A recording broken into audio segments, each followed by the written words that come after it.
Vous êtes nombreux à vous poser la question comment je peux broder plusieurs fois le même motif sur mon grand cadre. Donc, je vous fais cette petite vidéo. Donc déjà, je vais passer mon fichier au format du cadre. Donc, dans fichier propriété, je vais mettre que mon cadre fait 260 par 160, pardon. Je vérifie bien que je suis en millimètres et je ferme. Je vais aller importer mon fichier.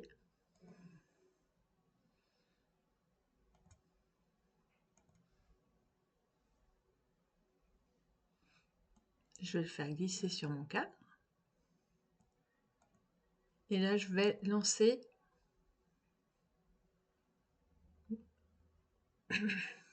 le simulateur.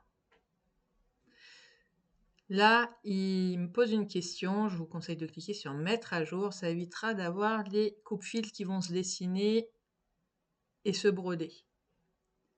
C'est pour ça que j'ai lancé de suite la simulation.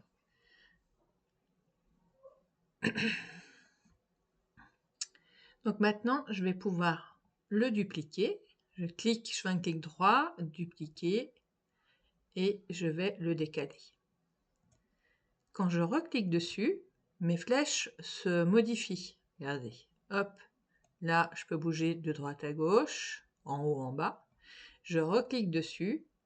Maintenant, je vais pouvoir le faire pivoter. Ça me permet de pouvoir en mettre 3 sur mon cadre.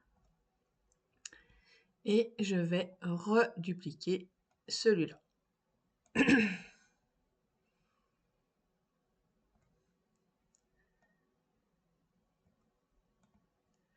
Voilà. Alors, si je laisse comme ça et que je lance le simulateur,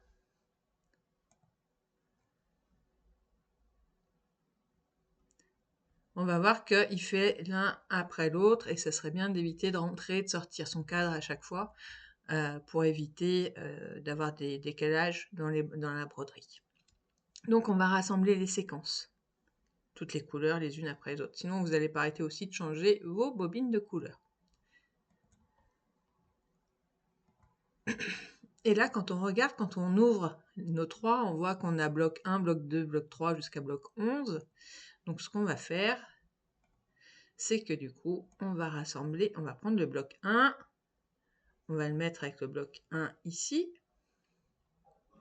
celui-là aussi, et on va faire ça pour tous les blocs.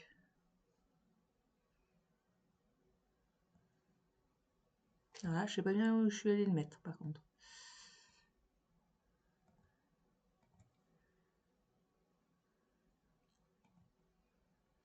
Mon bloc 2 avec mon bloc 2.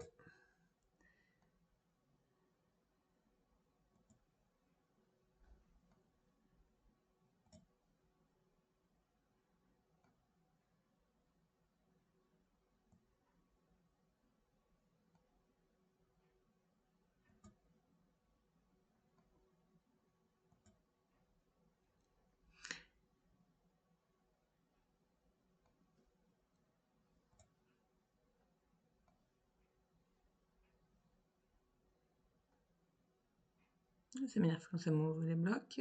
Je voudrais que ça reste bien comme il faut. Le bloc 6.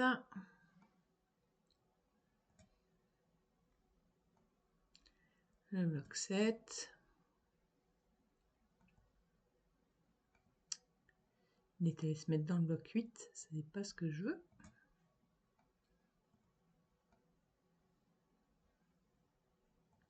Ah, il m'ouvre les blocs. C'est pénible ça quand il fait ça.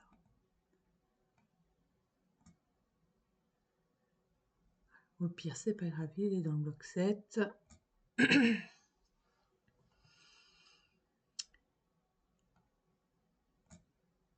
Alors quand ça vous embête aussi, hein, vous avez ici les flèches pour pouvoir faire descendre d'un bloc à un autre.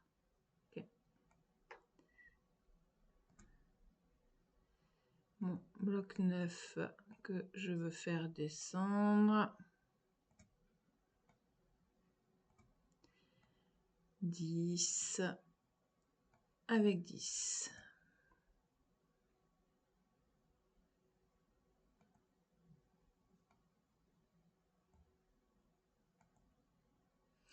Et on va mettre les 11 ensemble, comme ça ils seront tous au même endroit.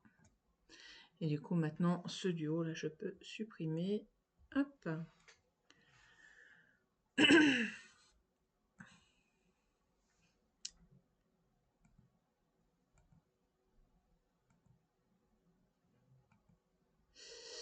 Voilà, il me manquait des blocs 10, donc je vais les mettre au bon endroit.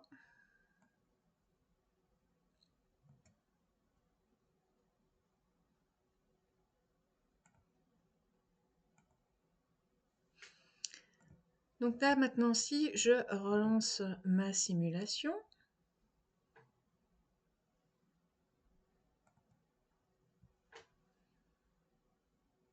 et je vais ralentir le nombre de points, la vitesse, pour que vous puissiez voir ce qui va se passer. C'est que maintenant, il va broder les 3 emplacements sur le stabilisateur. Donc vous allez mettre du coup votre simili ou votre feutrine sur ces emplacements-là. Vous relancez dans la machine. Ça va coudre du coup votre simili au stabilisateur. Ça va du coup après faire les motifs.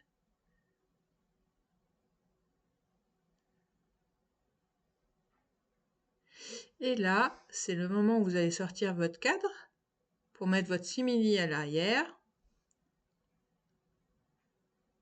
Ça va coudre votre simili à l'arrière. Et on va avoir le joli point de finition. Donc là, on est nickel pour pouvoir remettre du coup notre fichier dans notre machine. Donc on va l'enregistrer. Je conseille toujours d'enregistrer aussi en SVG pour pouvoir remodifier si besoin. Et vous allez faire fichier enregistré sous. Et là, vous avez tous les formats de machines possibles et imaginables. Et vous avez votre fameux fichier PES pour celles qui ont la browser. Il va vous demander, je vais le faire d'ailleurs, je vais vous montrer. Hop, enregistrer en fichier PES. Donc là, il me l'a enregistré. Mais si je veux fermer, il va me poser cette question-là.